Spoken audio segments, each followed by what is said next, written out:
அறிவே அன்பெனும் மனுவுல அமிழ்ந்த பேரொளியே அகழ்வாரை தாங்கும் புவியே செந்தமிழ் மொழியே தேர்ந்தவ சுவையே இங்கு கூடியிருக்கும் அவையே அவையில் இருக்கும் பெருந்தகையே நேரிய பணம் செய்ய காத்திருக்கும் அறிவுரை படுத்த எம் இளம் காலைகளே கண்ணீர்களே உங்கள் அத்துணை வேறையும் சிறந்தாழ்த்து வணங்கி முடித்து பேச போகிறேன் தலைப்பை பிடித்து பிறரை பார்த்து பொறாமைப்படாது யாருக்கும் மனதளவில் தீங்கு நினைக்காது தானும் மகிழ்ச்சியாகவும் பிறரை மகிழ்ச்சியாகவும் வைத்திருக்கும் ஒரு பருவம் குழந்தை பருவம் நெஞ்சில் வஞ்சகம் இல்லாத அந்தன் குழந்தையின் சிறு கையால் பிசையப்பட்ட சிறு கூழானது அமிழ்த்தும் காட்டிலும் மிக இனிமையானது என்கிறார் திருவள்ளுவர் அமர்துனும் ஆற்ற இனிதே தம்மக்கள் சிறு கை அளாவியா கூழ் என்று குழந்தையும் தேவமும் குணத்தால் ஒன்று குற்றங்களை மறந்துவிடும் மனத்தால் ஒன்று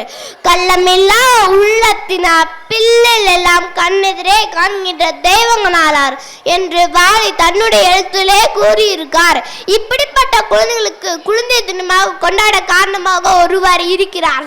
அரசியல் துறையில் தேர்ச்சியும் எத்தனை அனுபவங்கள் பெற்றிருந்தாலும் உள்ளத்தினால் குழந்தையை மறந்துடே இருப்பவர் குழந்தையின் வளர்ச்சி முன்னேற்றத்துக்கு அதிக ஈடுபாடு காட்டியவர்கள்.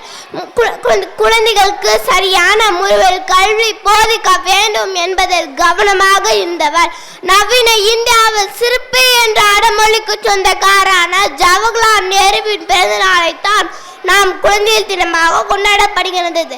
தனது மகன் பல்கலைக்கழகத்தில் எந்த வாசல் வெளியே வருவான் என தெரியாதா அத்துணை வாசலும் தனது 4 சக்கர வாகனத்தை நிறுத்தி வைக்கும் அளவிற்கு இருந்தவர் மோதிலால் நேரு.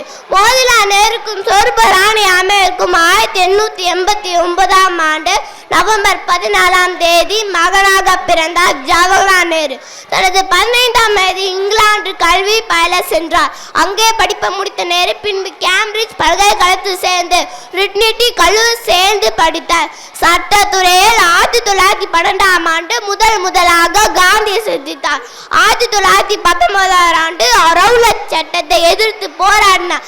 சட்ட மறுப்பு இயக்க போராட்டத்தில் தன்னை முழுமையாக ஈடுபடுத்திக் கொண்டார். தனது அனல் பறக்கும் காட்டு பேச்சுக்களாலும் எழுத்துக்களாலும் மக்களுக்கு விடுதலை உணவை ஏற்படுத்தினார்.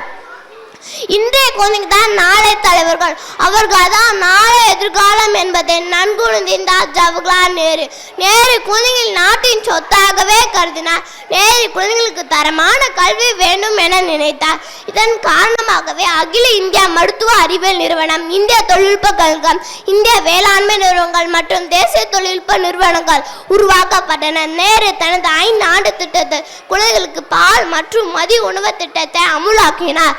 கட்டாய தொடக்க கல்வி தரப்பட உத்தரவாதம் அளித்து ஆயிரக்கணக்கான பள்ளிகளை கட்டினார். நேரு குழந்தைகளின் மீது அளவு கடந்த அன்பு உண்டு. குழந்தைகளை எங்கு பார்த்தால் மிக பிரியமுடன் அன்பு செலுத்துவார். அந்த நேரத்தில் தான் ஒரு குழந்தையாகவே மாறிவிடுவார். தன் சட்டை பையில் ஒரு ரோஜாவை எப்பொழுதும் வைத்திருப்பார். ஆனால் அவர் அன்புடன் நேரு மாமா என்று அழைக்கிறார்கள். நேரு குழந்தைகளுக்கான மேற்கோளையும் புத்தகங்களையும் எழுதினார். அவர்கள் ஒன்று புகழ்பெற்ற பொன்மொழிதான், இன்றைய குழந்தைகள் தான் நாளை தலைவர்கள், அவர்கள் தான் நாளை எதிர்காலம் என்பது ஜவஹர்லால் நேரு கூறி வாய்ப்பு அனைவருக்கும் நன்றி கூறி ஞானத்தில் பெறுவது அறிவறிவி, கல்லில் எழுந்தது கலை அறிவி, சொல்லில் வருவது சுவை அறிவி, கம்மம் பொழிவது தமிழ் அறிவி, தமிழ் அன்னையும் தமிழ் தொன்மையும் என் பேச்சில் உள்ள உண்மையை துணையாக கொண்டு வெற்றியோ தோல்வோ எதுவரையினும் கடமையே செய்வோம். பேச வாய்ப்பளித்து பேச விட்டு அமைதி காத்து ஒத்துழைத்த அத்துணை பேரையும் சிறந்தார்த்து வணங்குவதே நல்ல பழக்கம், அதுவே எனது வழக்கம்.